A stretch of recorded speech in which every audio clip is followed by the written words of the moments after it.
Hello cave dwellers, I'm on the floor today because the table's completely covered in cleaning stuff. I'm 7 IBM NetVistas in, the PCs that I showed you yesterday, 7 into cleaning them. I'm knackered and I've still got 5 or 6 more to go, but we'll get through them, and that's just the outsides of the cases. As I've been opening them up to clean them, I found some nasty surprises on the inside, some good surprises as well. I found a few things I wasn't expecting, but an awful lot of dust. So the cleaning is going to go on for a long time yet, but I tweeted out some pictures of them and it got a really good reaction. So I think when we come to do the charity auction that I mentioned yesterday of these PCs, I think there's going to be a really good response. I just don't know how to pitch it, whether to pitch it at a starting price of £1 and do it as an auction, or have a buy it now price.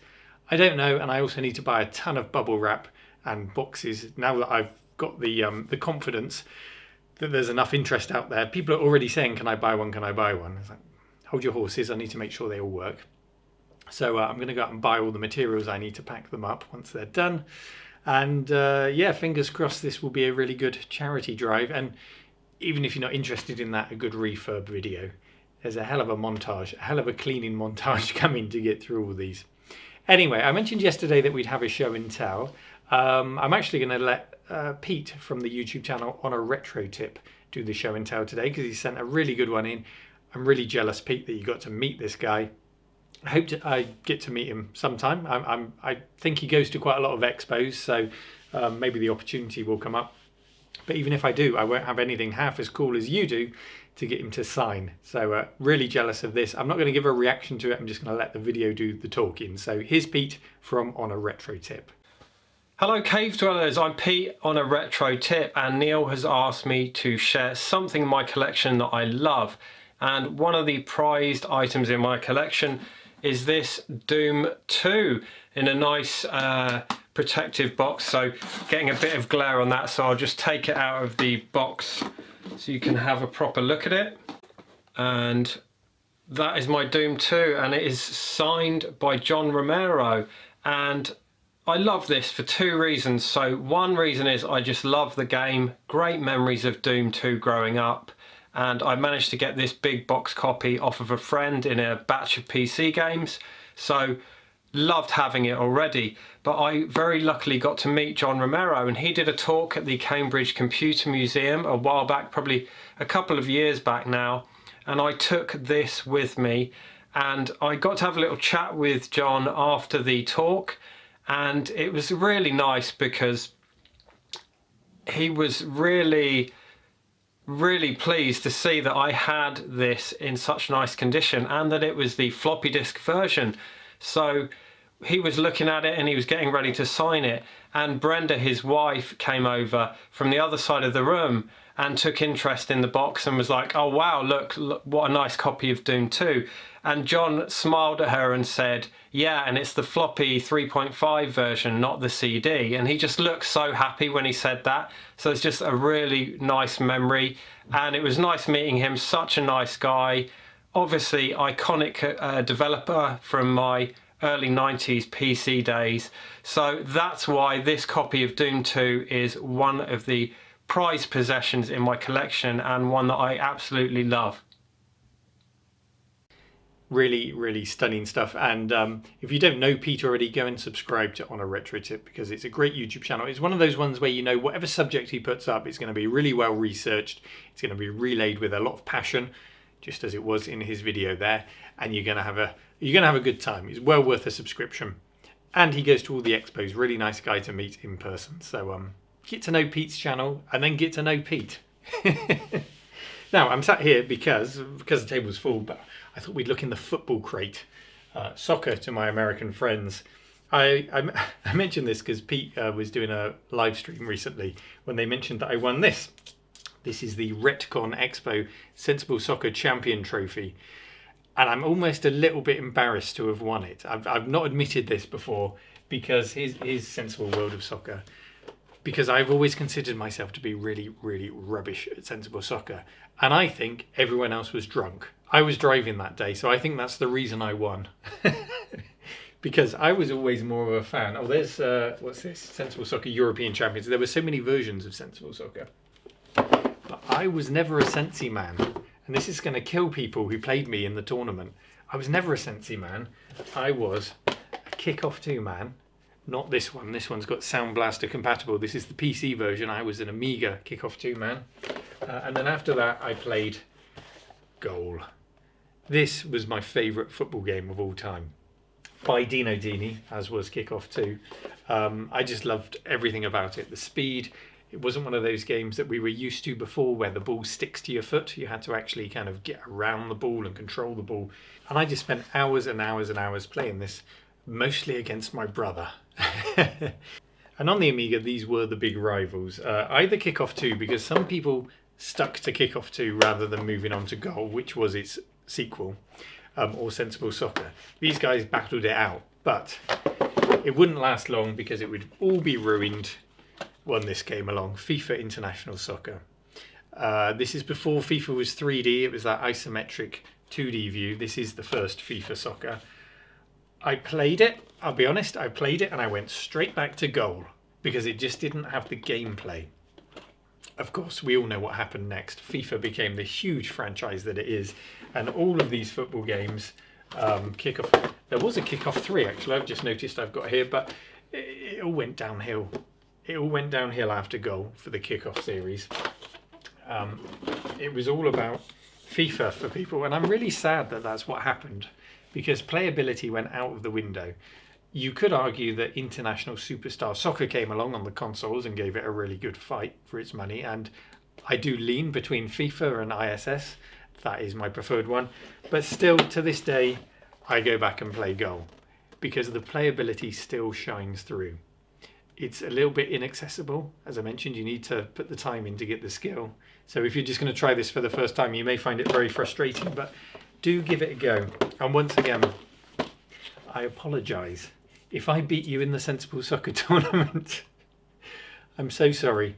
And when Retcon happens, again, because it's an annual thing, I'll bring this back and maybe there'll be a more deserving winner who can take it off my hands. So the Viewers Caves videos have continued to come in. So let me just go and check the inbox because I haven't even picked one yet. We'll see what the next one is in the queue. And let's have a little tour of one of your caves. Okay, I've got the laptop. Let's see who we've got today. Hi guys, Ralph here. Hello, Ralph. So this is Retrotech Ralph, as some of you may recognise him. He's got his own YouTube channel, Retrotech Ralph. Ralph, I'm so sorry, you sent in a video that was nearly 10 minutes long, and I'm trying to keep these as close to 90 seconds as possible. So I have been quite brutal with the editing, but we'll get a good view of your cave, I think. Now, you wanted a view of a cave? Well, I don't have a cave. I have a garage instead. My cave is this corner over here. So everything I do on the desk for part of the videos is all there. My collections of things of things I really should do. So Ralph seems to really like Xboxes. I know he's fixed a lot of original Xboxes and Xbox 360s on his channel. So I'm not surprised to see lots here, Ralph. I'll get on with PlayStation collection. It's very small, to be honest. There's a PlayStation 1, Classic, 3, 2, PSP rip-off, and then Xbox at 360 as well. Also there, he was just touching the SIO mod, which is a brilliant mod for the PlayStation. We covered it recently on the channel, so I hope you got on well with that, Ralph. But yeah, I have a nice little collection. 10 points to Gryffindor for the RMC calendar there on the right, and I can see a really nice boxed ZX Spectrum Plus 3 there. Really nice. Near of things nicely growing. Another 10 points for a Monster Joystick Mini. Oh, and another 10 points on the left there. There's a Derek Findus, another channel you should subscribe to, the Derek Findus Archive. He's got a little signed photo there on his shelf. Some games to the left, some more Xboxes. A Fairchild, lots of Spectrums. My Amiga. Things are wrapped up so I don't... I can't see there if that plugs inside or outside the bag on that top computer there. Not quite sure what computer that is. Looks like it might be a BBC perhaps.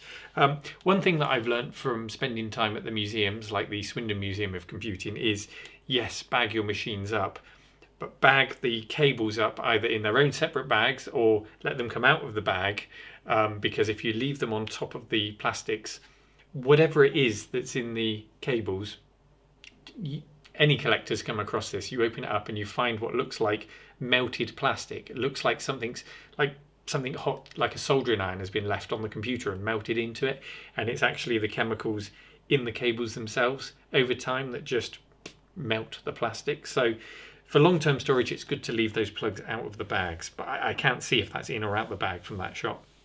I don't want them getting dirty in here anyway. There's an upgrade kit for a Spectrum C64, 2 Atari STs, some other Atari stuff, classic Ataris, flashbacks. Here's my Sega collection so far, and I really do like them. They've got the Japanese Saturn as well as the black Mark II version. Yeah, Ralph covered the Japanese Saturn there on his channel recently, so if you're interested in that, go and have a look. And also I saw Ben Heck this week repaired, was it the Pluto? I want to call it the Pluto. I can't remember what it's called now, but it was the Saturn with the built-in hard drive and the online capability, so it could potentially it was going to download games into its hard drive, but it was never released, and there are only 2 known prototypes in the world, and that's on Ben Heck's channel at the moment. Well worth going to have a look at if you're into your Saturns.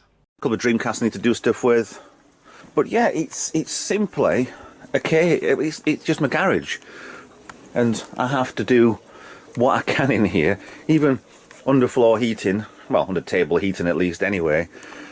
But yeah, I hope you like that. Yeah, lots of crap in the top as well.